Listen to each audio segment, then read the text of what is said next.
Hey there, this is Pat Ennis of Ennis Legacy Partners. Welcome to the Exit Readiness Podcast. I'm here with my co-host Walter Dial, tax partner Gelman, Rosenberg, and Friedman, CPAs located here in Bethesda, Maryland.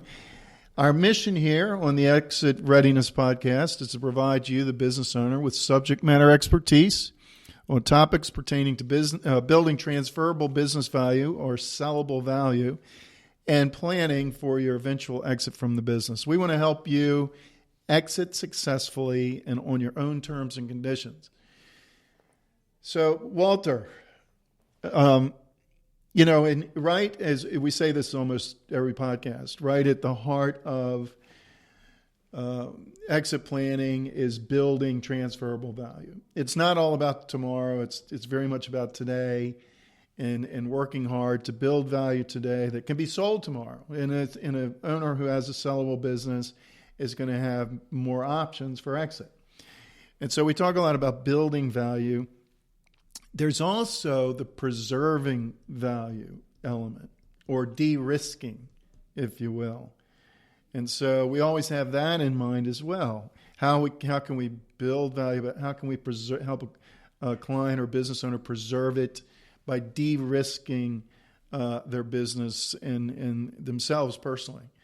And so when we talk about that, Walter, when we're talking about protecting the value of a client's business, what are some of the categories that come to your mind? Well, given my background, I think income tax planning, comes to mind first. That's a good way to protect value. Then I think of things in the HR realm, like employment contracts, non-compete agreements, and for clients with intellectual property, making sure that those are properly registered and licensed. And then just the whole realm of insurance, be it key man insurance or other types of insurance that protect the company. Yeah, so it's not a short list. No. And that's just a representative or a short list, if you will, of the many areas that need to be looked at, particularly if you're going to be selling to a third party anytime soon. You should really go through a pre-sale due diligence process, if you will, and look for areas that you can de-risk. So that's right. The area that we're going to talk about today, which is becoming more and more a consideration in due diligence and the due diligence process, is what's termed as third-party risk management. And that's our topic today. Why having your arms around your third-party population makes you a low-risk target for a successful exit, and where if you don't have your arms around your third-party population in the way that we're going to talk about today, it can make you a higher risk as a potential target for acquisition. And our guest today is Paul Schrantz, Director of Business Development and Client Success for VendorCentric. Paul's the Director of Business Development, and he's responsible for client and partner engagement, development success. His work ensures all of their important stakeholders get optimal value, which we love that, from our third-party management advisory services and software. He plays a critical role to make strategic contributions across the firm. He has 30-plus years of regional, national, and international sales and business development experience. He's worked with a range of organizations, large and small, in the financial services, manufacturing, and service sectors, has extensive experience working as an executive in cross-functional roles to achieve client and partner success. And he's a regular contributor on VendorCentric's Rethinking Vendors podcast. And so, Paul, welcome. Thank you for joining us here in studio today. Thank you so much, Pat and Walter. I'm really excited to be here today. Very good. So we're going to launch right in, Paul, here. And Walter, I think, has got our first question today. So, Paul, can you tell us more about your firm, VendorCentric, and about your role with the firm and specifically the work you do with your clients? Yeah, thank you. So, again, great. I'm excited to be here with your audience. And VendorCentric is a boutique consulting firm. We're located right outside of Washington, D.C. We've worked since 2003 to help organizations. Originally, the firm was founded, our current CEO and founder is Tom Rogers. He was a former auditor and consultant with BDO. and he founded the firm. The first probably decade of the firm was really focused around a lot of financial management consulting, workflow analysis, and helping C-suites and board of directors manage all those critical activities for the organizations. And about 2013, he really saw a trend that was growing in the marketplace where this third-party risk was kind of an undercurrent. Enterprise risk management has been a practice for many, many years. But underneath that enterprise risk management, third parties were kind of getting ignored. And if you think about a business, you probably spend about 40 or 50% of your capital with your employees, and you probably invest the other 40 or 50% of your capital with third parties, whether they be vendors, consultants, service providers, agents, brokers, people who help you drive your revenue or grow your business. And so it's those relationships where they could be contractual and non-contractual, where we help organizations focus to put in place the proper people, processes, and systems to ensure that they've got their arms around that process. So is that how you would describe or explain third-party management, or would you say anything else about what it actually is? If you take a step back and look at 30,000 feet, I mean, again, if you look at that population of all the third-party organizations that a business works with, what happens is that in a lot of cases, businesses are organic. They grow virally, hopefully, as you guys help organizations grow and build value so they can successfully exit. But what happens along that process is that this undercurrent of these third parties kind of gets left behind the party. As you said earlier, Walter, about the importance of employment contracts and the key insurance and all these things that we focus on at the core part of organizations. All of a sudden, an organization wakes up 3 years, 5 years, 10 years down the road. They've written hundreds of contracts or thousands of contracts with third parties.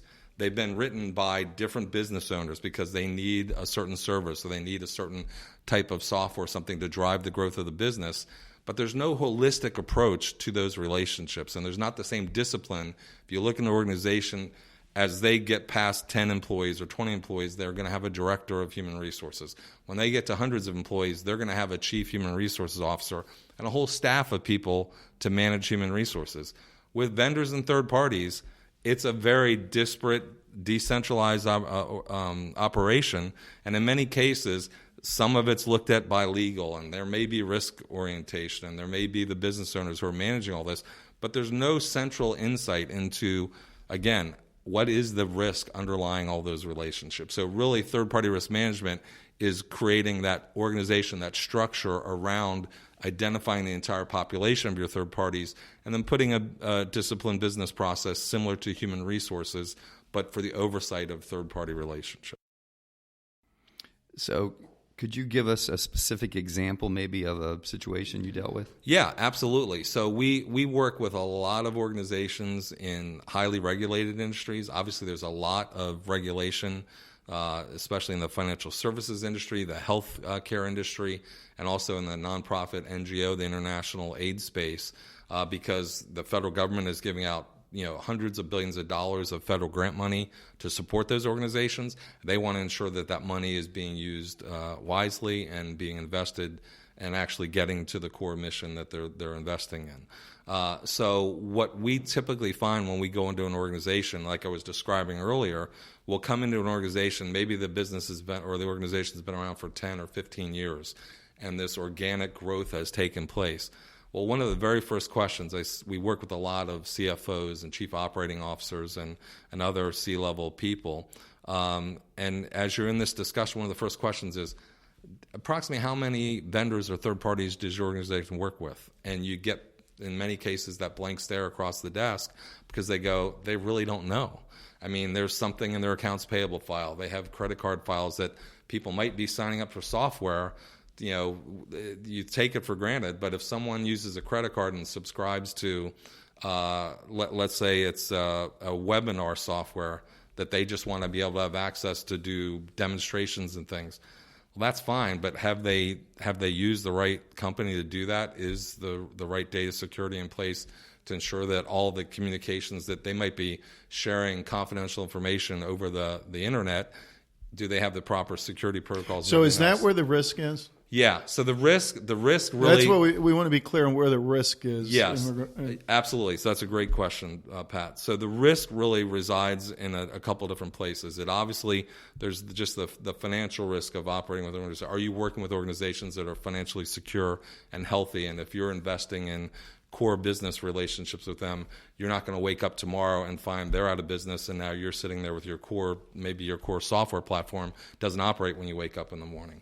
But really, one of the big drivers of risk today are data privacy and cybersecurity. I mean, we read about it. I just read about the other day about the Equifax, settlement with all 50 states, and I think it was like $500 million or some incredible amount of money. And so what's happening is, if you're not doing, you used the term earlier about due diligence, if you're not, first of all, doing a risk assessment to determine, okay, is this a vendor? It might be a commodity vendor. If it's an office supply vendor, then there's an appropriate amount of regular due diligence you would do with that kind of commodity vendor. But if this is an information service provider, a technology that you're investing in, you're going to do some proactive due diligence before you sign the contract. That's one of the other most important critical things to understand about third-party risk. You mentioned earlier about insurance, contracts, things like that. Well, assessing risk, you want to assess risk before you sign those agreements, because you can de-risk, as you said earlier, Pat, by the way you would put certain contractual clauses in the agreement, or by the type of insurance or other requirements that you place on that partner. And the second piece of that is that you're going to want to do ongoing due diligence based on the level of risk. So it's a risk-based approach. It's not one size fits all. You're not going to go through a really serious due diligence on every vendor. But if you got a vendor, again, in the industries we work in, they have personal identifiable information, they have social security numbers, they might have financial information about your clients, you don't want to risk that there are not the appropriate security protocols in place with those third-party providers. Because what a lot of people have ignored for many years is that systems are all linked. And so if you've got someone, one of the famous, breaches was Target, going back about 5 or 6 years ago, had one of the largest breaches at that time, and it came through a HVAC, an AC vendor who was linked into Target's business system so they could do billing and collecting for installing AC systems in their stores, and they ended up getting hacked and accessing Target customer information. So it's really the entire process of assessing the risk, then putting in place the risk mitigation processes through contractual agreements, through insurance and other mechanisms where it could be on-site visits if it's an IT vendor, and you're entrusting a big part of your business. It may be worth you having a team of people going for a day or two to go on site and verify all the information you're verifying. Number one, is it in a closet somewhere, in a basement somewhere, or is it a real business? Based on, again, the risk basis, how critical is the service they're providing, and what's the financial investment you're making with them. Yeah, that's really interesting. I think a lot of times, we just assume, because we tend to use, like, for instance, our offsite storage is Amazon or something. Right. So you assume, okay, you're dealing with Amazon. Yes. You should be good to go. Right. And that in most cases is correct. The challenge is that Amazon and their web services team, they are behind the scenes with a lot of businesses that you're doing business with. So it's what is actually the contract relationship between your service provider and Amazon. So in some cases, people will refer to that as a fourth-party vendor. So you have this direct relationship with a third party, but it's who are they subcontracting or who are they working with. So they may reference Amazon as, we work with Amazon, but it may be a very small piece of what they do, and 80% of the work they do is with some business you have no idea who they are. So that's why it's just really important to take the appropriate steps. Do first that risk assessment, how big is the potential exposure, and then based on that, determine, okay, which vendors do I need to dive deeper with, and again, especially pre-contract, because when we come into organizations that have not adopted these processes from the beginning, we come in and find in many cases that the largest percentage of their contract relationships don't de-risk at all, don't have the appropriate clauses or standards implemented in those agreements.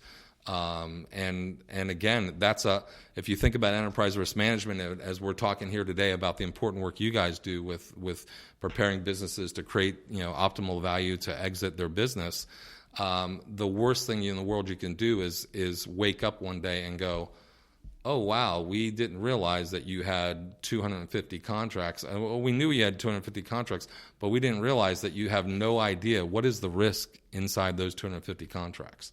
And so that's the real challenge is if an organization, and that's why, again, we're here talking about value creation, taking on this business process. This has been an interesting experience for me preparing for this podcast, because it's kind of reinforced for me the importance of all business processes, but especially what I believe is really underserved, which is third-party risk management, because this is the ultimate. If we think about what's the value for someone who's looking to exit a business, if you could walk into a potential purchaser and give them a set of reports that showed them, here's my entire third-party population, here's how they break out through risk analysis, here's how they break out segmentation-wise. I work with X number of commodity vendors, I work with X number of IT vendors or consultants or service providers, and then underneath that, I've identified these risk factors that are outside my risk appetite. There's a certain level of risk reward that we all have to do in any business. But once you set that risk appetite, you have to identify the things that are outside that risk appetite, and we like to refer to that as remediation. So can you remediate that proactively through, again, the contracts, through insurance, or is it ongoing remediation where you're saying, okay, it's reasonable, maybe they need to upgrade some security protocols, they need to change something, so I'm working in partnership with these people to proactively do this. But if you could deliver that set of documentation to a potential purchaser, I would imagine that if all things being equal, if they were considering purchasing two businesses, if one was able to deliver them a completely fully assessed risk appetite and risk exposure of their third-party relationships, and one, when you said third-party risk management, gave you a blank stare, I would think that would be a differentiating factor. Yeah, so then in regard to the size businesses that you're working with, Walter and I, typical businesses for us, they're going to be up to $25 million in revenue. Is it realistic for businesses up to that size to be focused on this? And business owners have so many different things to think about, and they can spend so much money doing so many different things. Yeah, right. No, so many different consultants, so many different vendors providing services, and so they only have so much capacity financially and time. Yeah. To throw at an issue. And so I'm just wondering how realistic it is for businesses that we would work with to have this too as just something that they really need to throw resources. Yeah, that's a really excellent question. So I would kind of answer it in two ways. Number one, I would say that quite candidly, to really put a kind of dedicated resourced third-party risk management process in place, probably the larger end of your client population, when you get to about $20-25 million of revenue, you've got the level of complexity and the level of risk where it starts to become critical, and the exposure can be real, especially if those businesses are looking to exit. If you're underneath that, in two things. Number one, you're still kind of building the problem that we're talking about solving. You're kind of out there. You're growing your business. You're being entrepreneurial. You're being entrepreneurial. You're focused on what you're focused on. You're trying to invest and say, hey, I need this vendor to go do this. I need this to do that. And those are all. That's how the American way. That's how businesses get created. That's how businesses grow. But what I would say is what we recommend, even if it's not a well-resourced or really core focus of an entity, there are some very basic business principles you can put in place in regards to your contracting process, in regards to approval authorities. Can you give us a few? Can you give our listeners a few? So one key thing, again, from a contracting basis, it's just really important that you can identify some key clauses. So if they're indemnification and anything that's involved with the de-risking of the relationship, just ensuring that you're just not blindly signing a vendor contract or that your contract is underserving your risk mitigation needs. So it's just having, and you can work with your legal team, you can work with your finance team, get a cross group of stakeholders together and talk through these issues. And so that's what I'm saying. I'm not saying embrace some big, detailed, invested process, but just a little bit of proactive investment, strategic investment in saying, okay, what can we put in place in our normal course of operating in our business to ensure that our people know that we're not just blindly out there signing agreements or putting risk on the plate that doesn't necessarily need to be there. So it's really, we take a really right-sized approach. So we obviously would not recommend a fully robust, detailed investment in third-party risk management across the board. It changes. I mean, we work with multi-billion-dollar organizations, and we do work with 15 and 20 and $25 million organizations, and they're two completely different environments. A second thing that you can do is just put some basic policy and procedure process in place, not really heavy, not really, again, highly resourced, but just some basic discipline so that when your entrepreneurial people are out there charging and saying, hey, I got to go get this vendor, just a few things on maybe even a checklist that they can think about to say, okay, have I made sure that I've done this or I've done that along the way? And then the last piece would be with any kind of financial operating model, just have the appropriate approval authorities based on your comfort, which level of person are you going to be willing to commit in a contractual relationship for your company. And again, all those things, this doesn't take a lot of time or a lot of money to do. They're just some basic good business principles. But in most cases, they just don't happen because people aren't thinking about them proactively. Your market is the high end of ours and beyond. Mm-hmm. I'm going to put you on the spot here. Sure. With a follow-up question. Yeah. For those smaller companies, do you guys provide any like free resources or low-cost resources online maybe, or anything that they could go to and use to help them do a few of those things that you were just talking about? Yeah, so I would tell you that we have a lot of online content. We do a lot of best practice writing. So on our website, there's access to a huge library of information about all these specific things we write on very specific topics. And again, it's at a higher level overview basis. But if someone wanted to access that information, and quite candidly, I'm happy to. My job is about creating solutions, and a lot of those solutions, especially for a firm of our size, happen outside of us. So we partner with gentlemen such as yourself and your firms. We partner with other professional services firms, legal firms, insurance agencies, and the like, to help ensure that we get a lot of inquiries of people looking for specific things. We are very focused in the lane and the work that we do. But one of my biggest pride in our approach is we always find the right solution. So if I can't help somebody, I'm going to align them with either the resource or another person who may be more appropriate to support their needs. I'm happy to answer any questions and help people explore these topics. And if it's not the right alignment for our firm, I'll be happy to connect them with someone that may be more appropriate for what they're looking to do. This has been really interesting. I never really thought about the whole issue of third-party liability. No, me either, frankly. Certainly not to this level and degree, and really didn't have it as a primary category in regard to de-risking and pre-sale due diligence as much as some others. Yeah.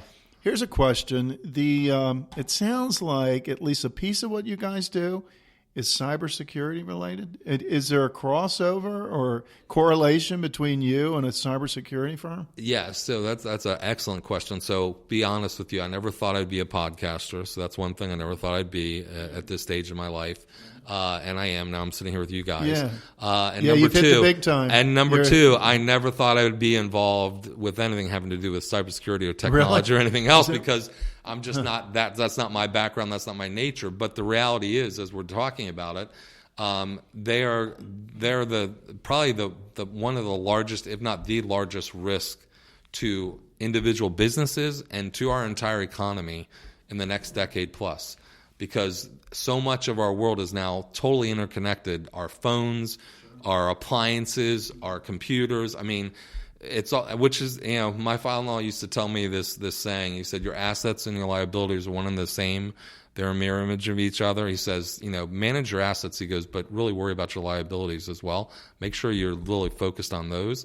And if you think about it, all this connection has really advanced our economy and done so much for us as a country and as individuals in a business. But it now has really put a lot of risk and exposure out there for us. So we're not cybersecurity experts, but what we do is we help organizations assess the risk of what they're doing with those cyber-related and data privacy issues, and putting in place the business processes and the security structure around that. So we work, again, with firms like Gelman and other professional services firms who have experts that do that type of work. So we collaborate a lot with organizations to help them make sure they've got the appropriate resources and business processes to solve those issues. As we close, Paul, what are some any last-minute words of wisdom? Or this is what, 1, 2, 3, if an owner's listening today, if there's 3 steps they can take, any last parting words? Absolutely. So first of all, I'd like to say thank you to both you guys for inviting me here. It's been a nice discussion. But I would say that a couple key things to focus on. Again, I point back to contracts. One of the first things I would do if you don't have a third-party risk management process in place and you don't have necessarily the resource, want to make a significant investment at this time, one of the things you could do is do a basic contract review. So you could, and that could be with even a junior level person in your organization, given proper direction and guidance of what you're looking for, but to go in there and look and identify, maybe are these clauses in our contracts or not in our contracts. What if an owner doesn't really know what to look for themselves? Can they go to your website and get some information that's going to help them? We have some different content there, but I would say, again, I'm happy to talk to anybody. If anyone had any questions about that, I'd be happy to give them a couple tips and direction. We also, that's one of the services we do provide. We help organizations do contract reviews, just looking at service level agreements. One of the things that also is really important, we're talking a lot about risk today, but just a real quick side note about price optimization and costing, which are also critical to a business's valuation. One of the critical things you also want to do is look at your volume rebates, your service level agreements in those contracts. Have you been, maybe you hit a certain volume threshold where your pricing is supposed to go down 15%, and for a year or 2 years or 3 years, which we've seen very regularly, you've been paying the same pricing you've been paying for 3 or 5 years, and now you can go back, if you got the appropriate documentation, go back and get a windfall and say, hey, you guys owe me $35,000 or whatever the case may be. So that's why the contract review is about risk, but it's also looking at those service level agreements and looking at volume rebates, and then just appropriate clauses. And then I think the second thing tied to that, which is, again, not directly around risk, but more about value creation, and that's the critical work that you guys do. If you get your arms a little bit better around your third-party population, one of the things which we also find once we've gone through some of these initial stages with clients, they wake up and the CFO for the first time looks at a detailed report and goes, why are we working with 6 vendors that do the exact same thing? And why do 4 of them charge me more than these 2 over here? And if I could put all this business with 1 or 2 of these vendors, could I now save 15 or 20% in what I'm paying for these same exact services? So I would say contract reviews and then a little bit of strategic sourcing analysis to maybe engage in being a little bit more proactive about negotiating some of your pricing and your costing. And then I think the last thing I would say in closing is, again, don't try to boil the ocean. As you're saying, we've all got so many priorities. Focus on what's most important for your business, and you're working with Pat and Walter to focus on these critical things to enhance the value creation of your business over a period of time, with the objective of looking to successfully sell or exit from the business. So just put these basic principles and processes in place. Always consult your advisors. You're working with great guys who I'm sure now are even more knowledgeable about third-party risk. But I'm happy to you contact Walter or Pat, and if they need to reach out to me or you want to reach out to me directly. Yeah, can you provide your contact information? Absolutely. Right now, so the best way to reach out to me, my email address is P as in Paul Schrantz. It's S as in Sam, CHRAN as in Nancy, TZ at vendor, VENDOR, centric, CENTRIC.com. And then my direct phone number is 240-813-1161. And I'm happy to talk to anybody. I mean, I'm passionate about this kind of stuff. Connect with me on LinkedIn. I love to just share content and learn. That's what a part of this great conversation. As I said, preparing for this podcast, I learned more about the work that you guys do and the importance of this. And so it's really an interconnected world we live in, and everything kind of relates back to each other. So, again, thank you very much. Yeah, thank you, Paul. Walter, you have any takeaways? Yeah, this has been very eye-opening. Like I said earlier, I'm just really never even gave two thoughts to it, to be honest with you. You know, it's interesting because I think I mentioned this to you about a month ago. I forget the name of our software provider. It's one of the really big ones. Yeah. And they also run CT Corporation. What type of service is it? Tax software. Oh, tax software. Intact? No, it's I forget. It's like one of the biggest. Okay. They're out of the Netherlands or somewhere. Okay. But they had an attack on their software. And if you were using their online product, which we don't, you basically couldn't do any work on your clients for about almost a week. Yeah. Fortunately, no client data or anything was breached, but as soon as they detected someone was in their system, they just shut everything down. Right. And just tying to that, one of the things, again, going back to contractual standards, what you'd want to make sure you have in your contract is that, okay, in the event that happens, what's their backup plan? You know, how quickly are they going to get you back online? And then if there is a business loss because they couldn't get you online within the agreed upon period of time, what's the remediation? What are they going to either financially pay you back? Or what are the ways in which they're going to be held accountable? So it's, again, you mentioned at the very beginning, de-risking. How are you going to share that risk appropriately so it's not all falling back on you? Right. So, Paul, one of the things that we try to remember to do, but we often don't remember to do, is ask guests, is there anything that you'd like to promote today? Is there anything that you or VendorCentric is currently promoting that you'd like to get out there? Well, I would just I'd give us our website if that's okay. It's www.vendorcentric.com. We do a lot of webinars and seminars here in the DC area. We partner with partners such as you guys to do those types of activities and events. And I would just encourage people, if they're interested in learning more about the topic, there's a lot of information on our website. We're actually going through updating our website, so later this fall there'll be even a more integrated and updated website that's going to have access to a much larger group of information about these topics. But nothing in particular. I appreciate that, but I would just say that just take mind to these topics and again, be right sized. I'm not asking everyone to all of a sudden throw everything against the wall and say, hey, forget HR, let's focus on third-party risk management. But it's just, put a little bit of basic thought to this and strategic thought, and it could go a long way. Mm-hmm. Yeah, well, again, thank you. Listeners, one more way to build value by preserving value and de-risking your company. And, I think it's another example, too, of how preparing for a successful exit and preparing a sellable business, there's a lot of things to think about. And so it takes time. It takes time, and it can take money. And it's good to budget both over a longer period of time than maybe 6 months and trying to get everything done in 6 months. So just keep this category in the back of your mind. It's probably going to become more and more critical as time goes on and there becomes more and more cyber crooks trying to get into backdoor you.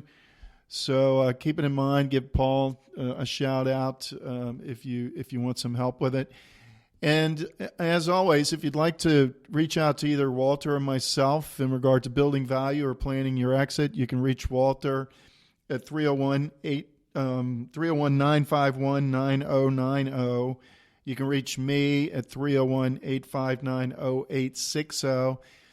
Check out exitreadiness.com. We've got online planning course there, online seminars and resources, planning tools. And consider attending our Exit Readiness Base Camp. The next one's going to be on August 28th at the Learn Center in Rockville, Maryland. One-day workshop focused on building business value, preserving value, and also going through a personal planning checklist. You can get more information at nslp.com or exitreadiness.com. So until next time on the Exit Readiness Podcast, this is Pat Ennis and Walter Dial signing off.